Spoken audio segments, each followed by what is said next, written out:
you very much for the very kind introduction. Thank you, everyone, to be here. Thank you, my colleague, which take the patience to listen to me once again today. It's been an honor to be here. As you may know already, with the other colleagues, we've been here a couple of days to discuss the project and to have a very fruitful conversation about how to approach a very important site in the city of Iași. I will go through our proposal for the site, maybe just a quick introduction on our office. We are a global team of 550 people. I stress global because it's a very diverse community. We have over 50 nationalities, 45 languages spoken in the office, which is a real asset for us. And we work globally, even though we are not a huge firms. We're very stretched geographically. We work in all continents with any type of client. We're very curious by nature, very open to collaboration, and as well to explore new typology. We're not specialists of any of them, but we are really interested in the design team of each of them. We are a youngish practice. We're over 40 years. We open several buildings all around the world, and as well, some of them in New York.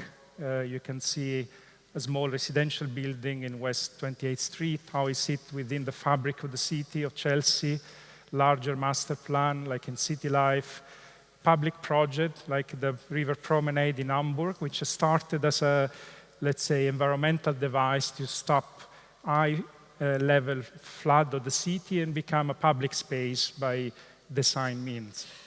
Larger project for corporate office in China, and as well very large project like airport station. This is the Beijing International Airport, which is the largest freestanding terminal in Beijing, which is a stunning design. And as well, we have a number of projects on site, so we are very busy.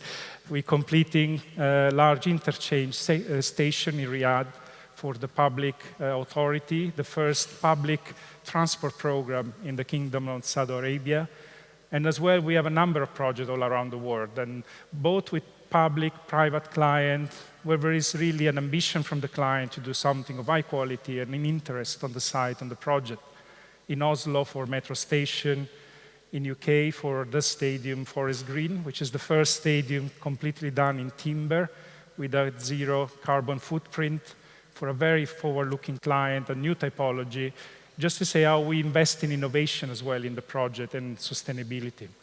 The stadium structure is completely out of timber, can be dismounted in case they have different needs in the future. So not only the roof, but as well all the main structure to become really a community stadium, open to the surrounding nature.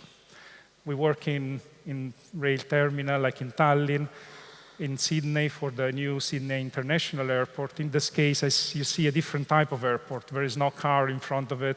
There is a pedestrian plaza. The whole experience is open. The whole technology behind it will allow for mixed mode ventilation in mid-season. So this is the approach we have on project, which is supported by expertise. It's not purely architect sensibility. We have a number of expertise in the office, from master plan to more analytics, workplace analytics, urban, building information technology, and very advanced coding in the term of digital design, virtual reality. So I think when we approach the project, we fully tap on all this real top expertise. And the main challenge of our times, in which we are all part involved, is the sustainability, which is part of our workflow, and you will see it as well in the project, in our proposal here in Iași. And we do not have a workflow only, but as well we have a clear strategy and statement which we want to approach to all our projects. And this is witnessed by a number of achievements in many of them.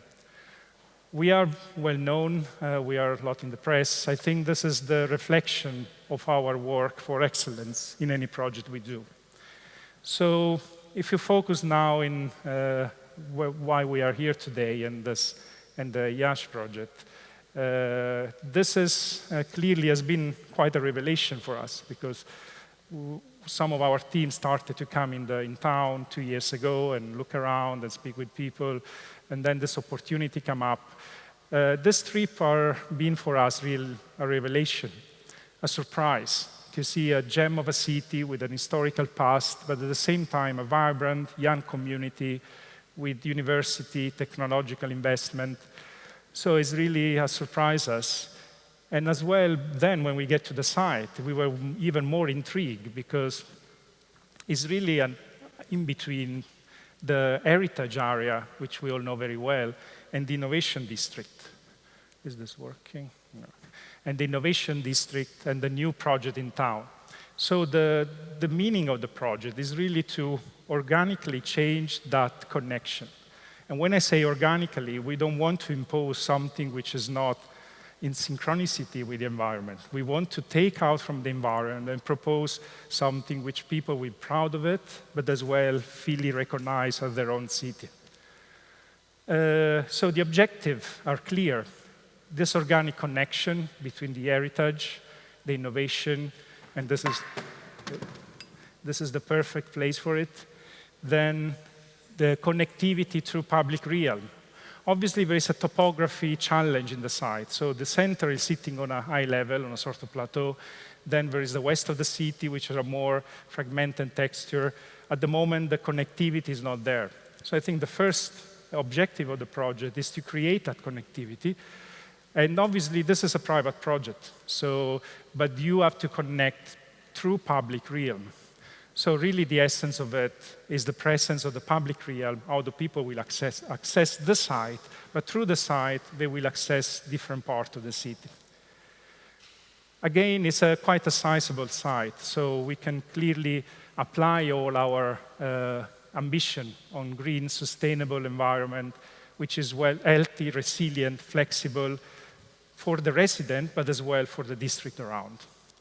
So in essence, we want that to become a new public space and somehow transform the nature of the project. It's not only a private development, but it will be a square for the resident. A square which is a smaller scale of the one which are there, the historical one, but still will be a point of focus and attraction. This is why we approach a project, not like one building, but like a master plan. A master plan recognizes the complexity of the site and trying to play the different parts in a way to respond to a complex agenda and objective, which are the one we express. And clearly, there is something more subtle, which is the culture, the heritage, and as well the memories of the resident, which is something which maybe is not so evident. You have to go through historical picture to really understand the nature of the relation between a very large monumentality and a very small scale, which is pretty much connected with nature. But it's always useful when we do projects as well to look not only at the historical picture they were, but as well how people was seeing their own city in the history. And this is quite a beautiful picture we found. So it's not perfectly real, but you see there's a lot of green. There is a lot of topography. There is a clear monument, the monumental, the Metropolitan Cathedral, and there is this scale difference with the surrounding. I think this embedded how people see their city, but as well how people they want the city to be. So the topography became a rich point because you can go up and down. You have beautiful hills around the city. I am from Rome, and it's said to be built in 7 hills, and they say the same here. So the difference in topography is it's something good. It's not something you have to consider about topography condition. The green, you see the amount of green is mostly the same of the amount of built. But that is a very organic connection, which still, despite all the changes in this area, you can still see today. And there is a clear, some cities, they have historical, let's say, it's a center, which all the buildings are on the same scale and relation. Some other cities are monumental as this one. So there is a clear scale between the monument and the fabric around, which I think the people here is used to, and you don't have to change it. It's the way people see the city and they want it. So the master plan needs to take in consideration all of that. It needs to be a landscape hinge in the sense of connection. It needs to be a mobility network in the sense of slow mobility, pedestrian, and as well use that topographic as a connector between the two areas. Obviously, there are a lot of work which we can show today of the technical side behind a master plan, a project of this level. There is the understanding of the topographical, but as well the climatic condition, and as well how the building they need to be oriented to give the best solar access to the resident living there, to the resident living around there, and to the public space in between.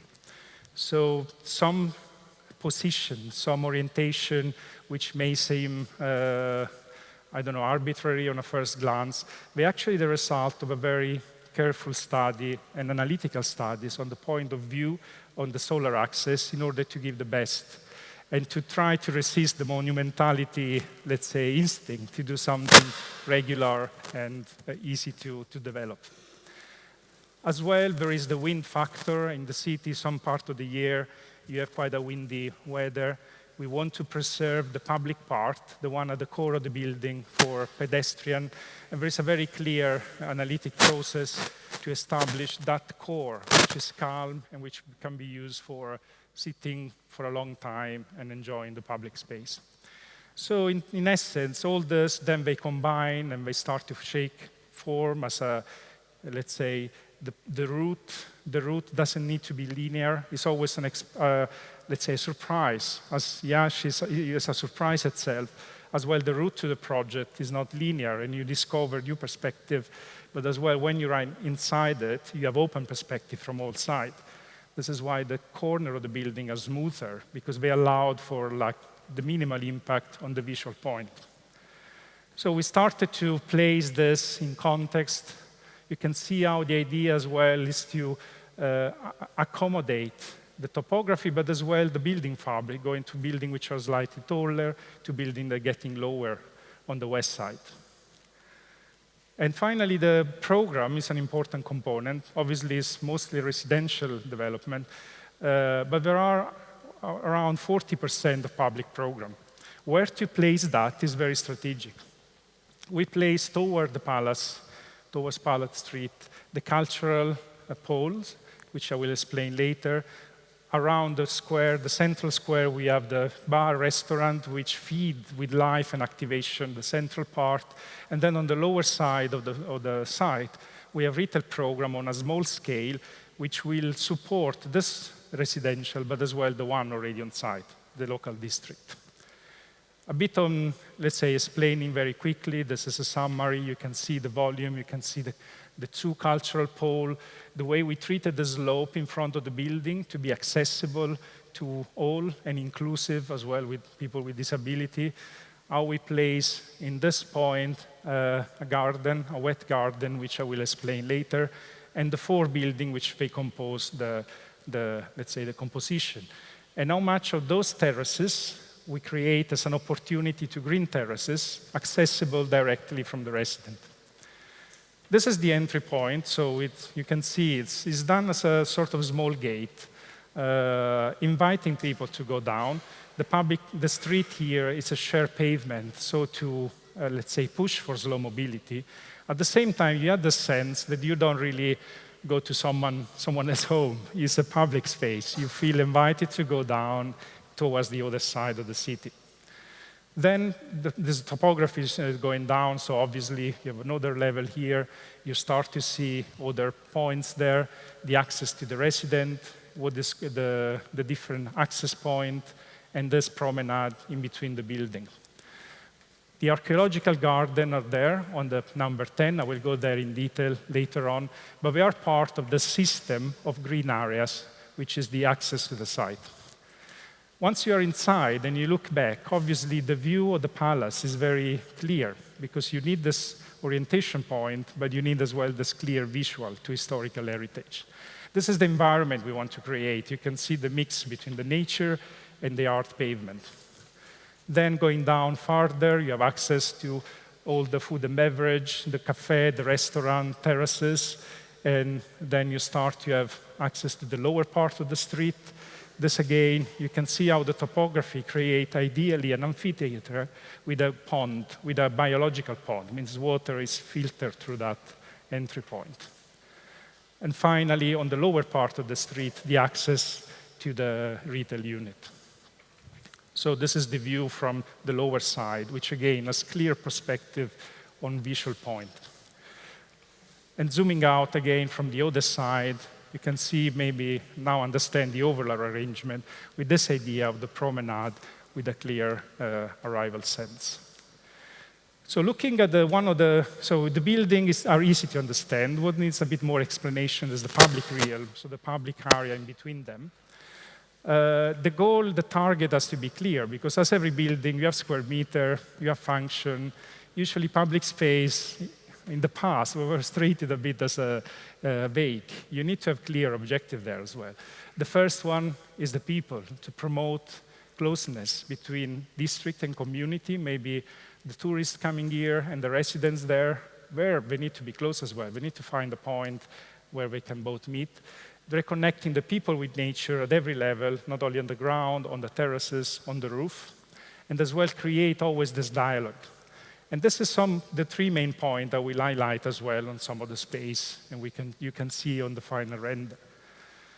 The public realm as well is not only physical, is in terms of activities, you have to curate that activities quite clearly. So you have activation during the 24 hours. So you have cafe, but as well you have cycling, you have pedestrian street, you have opportunity for children to rest in nature, etc.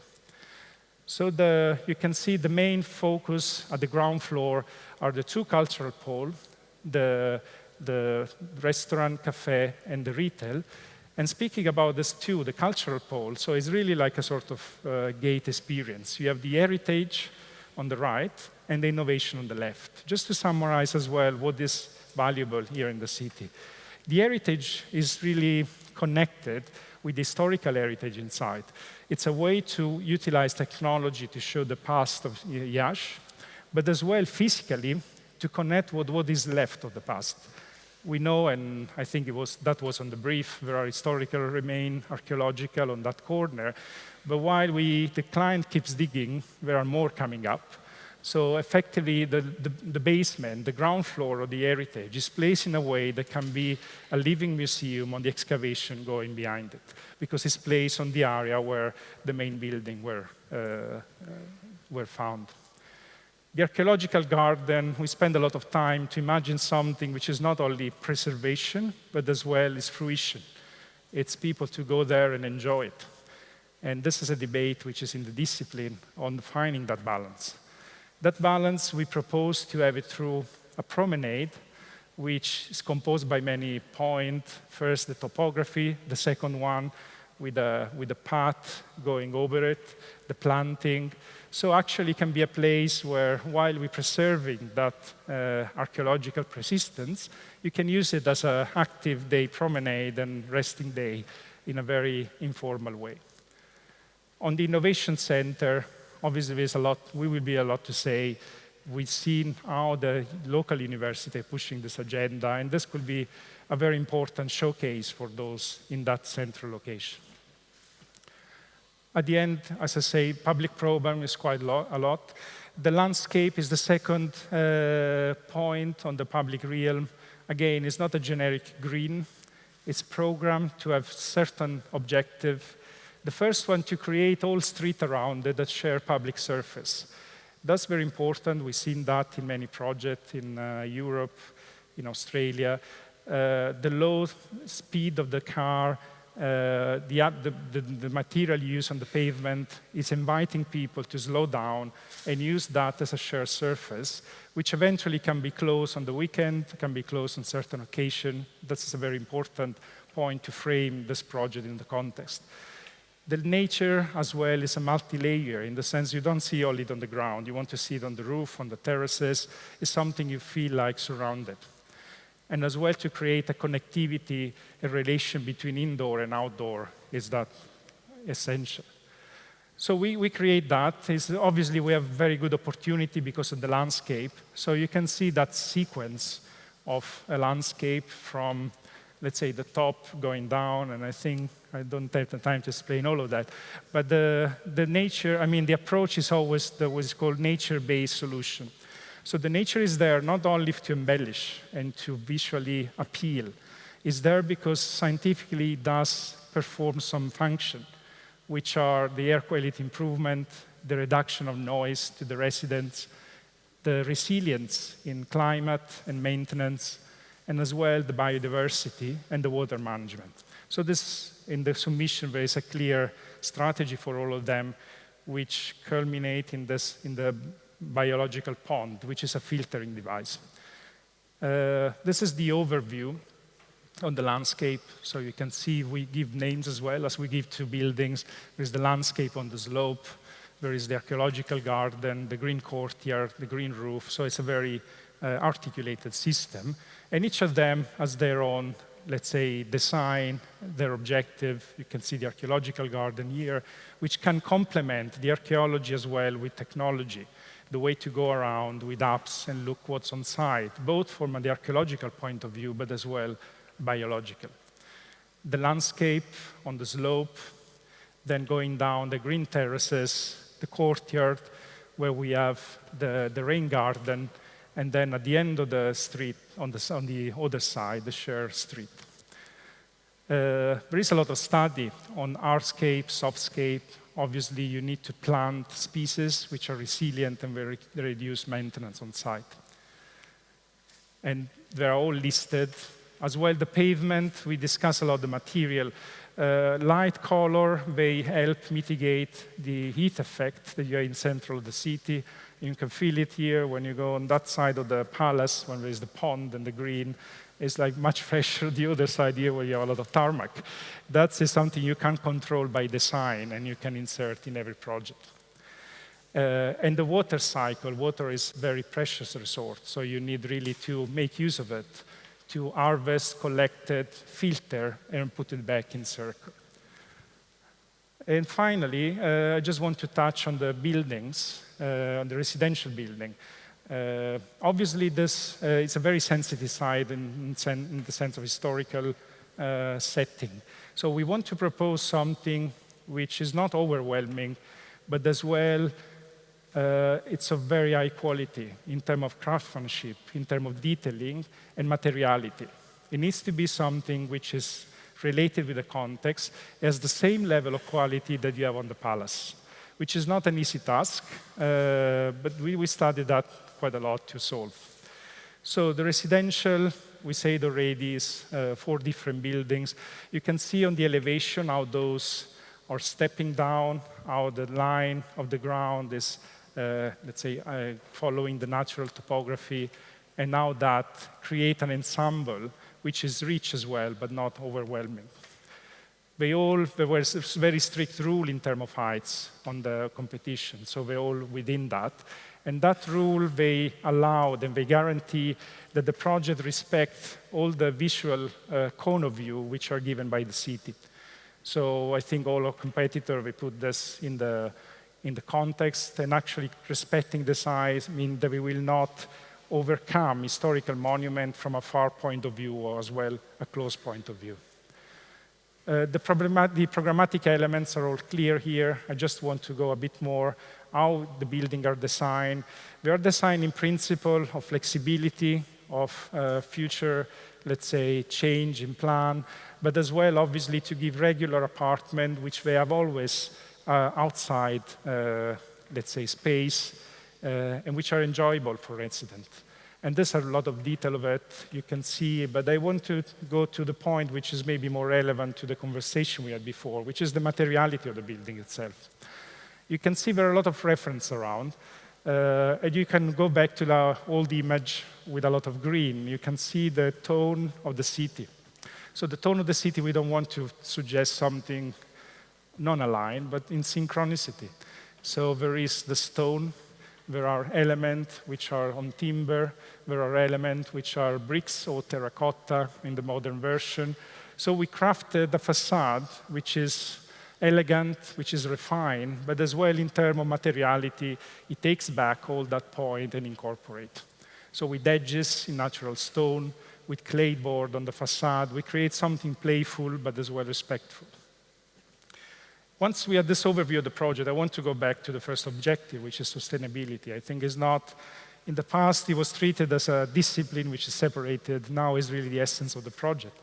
So you have a lot of target as a professional, which you try to achieve by summarizing the various aspects. But the ultimate target for every project in our office is the net zero building in terms of carbon.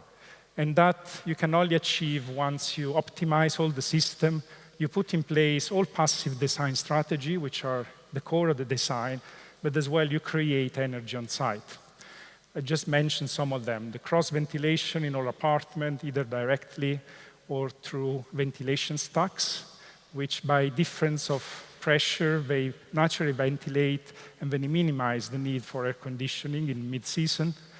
You have the use of material, which the one that are carbon embedded, so inherently they give a better solution in terms of environmental performances, and as well the possibility to include photovoltaics on the balustrade. The production of energy we create, we orientate the building and the panel on top in order to maximize that possibility. But as well, there is a possibility here, we studied the wind condition, to have micro turbines, which are now much smaller than what you could imagine. They can be playful elements, they can be dismounted. The wind condition, taking 20 meters from the facade, are ideal in this corner, and I think that will be a very beautiful addition, as well in the term of technology, objective of the city. And as well, the mobility point which we spread around and across the building and the recovery of water. So finally, I want to mention the people we work with, and that is disappear. Sorry. It's finished, but there was nothing more. So I thank you again for the attention and for your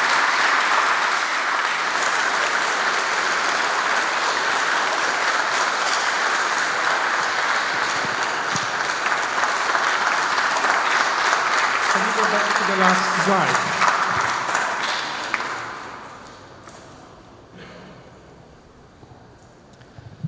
We thank you for your presentation. As usually, Zaha Hadid Architects with their projects always manages to change the way we think of architecture, and this presentation is no exception. But starting from a few key words that you mentioned, where do you find and how you define the balance between technology, nature-based solutions, and the human-centric design? Yeah. Where is the connection between these elements? Well, I think it's a difficult balance, and you always know that an architect is considered young until 60, because to achieve that balance is quite difficult. I think in terms of strategy, you have to approach it by collaboration. So you don't have to pretend that you know everything yourself. You have to rely on people which are experts on the field, but as well very open to listen to others. And this is not a skill an individual can have, it's a process. It's a process that starts in the design team by the diversity of the design team, and then it starts with the diversity skill of the design and the way the design team can listen to outside. So I think the first two we put in place. The third one, you have to go around, you have to explore the city, you have to be open to look at historical map, to discover the essence. So I think the sustainability in large part is derived by engineering aspect, but as well the sensibility to put something in context has to come with this open-minded approach. Sometimes people are surprised by this because we say, well, this building doesn't look like that. And we always reply, but all the buildings are different because they need to respond to that specific. So if someone repeats more or less the same thing, it means it's not open-minded to take all the input. And I think you judge project on how they well sit on site, how well people receive it. But ultimately, after 10, 15 years, you go there on site, the building is there, maybe they put a little bit more addition. But if it's livable, if it's lived and active, that is the main metric of success.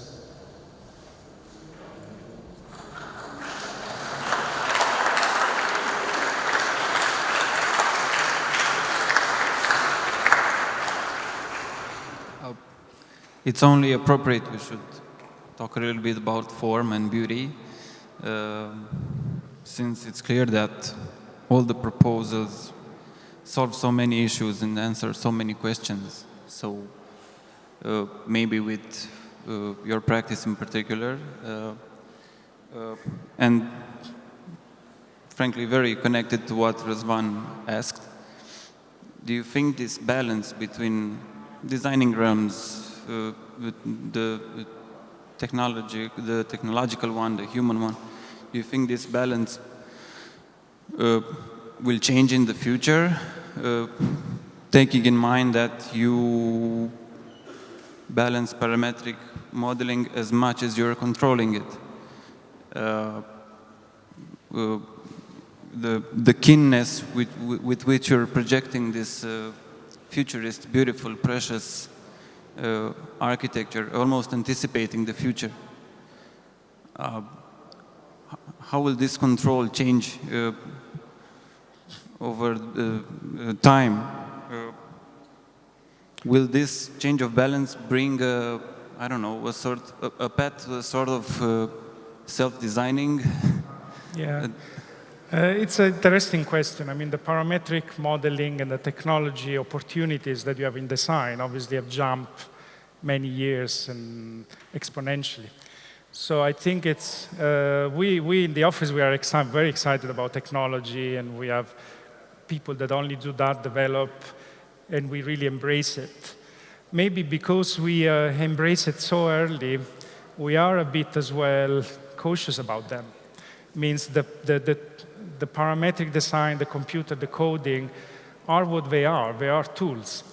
You can't delegate decision making. And as every tools, I don't know, if you don't write properly, you're 5 years old, you can't really write, then your essay will be poor because you don't manage the tool. So you have to manage the tool, and you have to manage the latest tool. But that doesn't mean that the tool generates the project. That is a human decision. And sometimes there is an essence of sensibility and human nature and empathy that you have to put in project. Otherwise, if you're purely driven by the opportunity of the technology, that I think you lose touch a bit with what is the, let's say, the real value of it. So I think, again, technology is a great tool. We embrace it, we use it, we base decision made on fact, but I don't believe that we should follow that to the extent that the project is generated by them.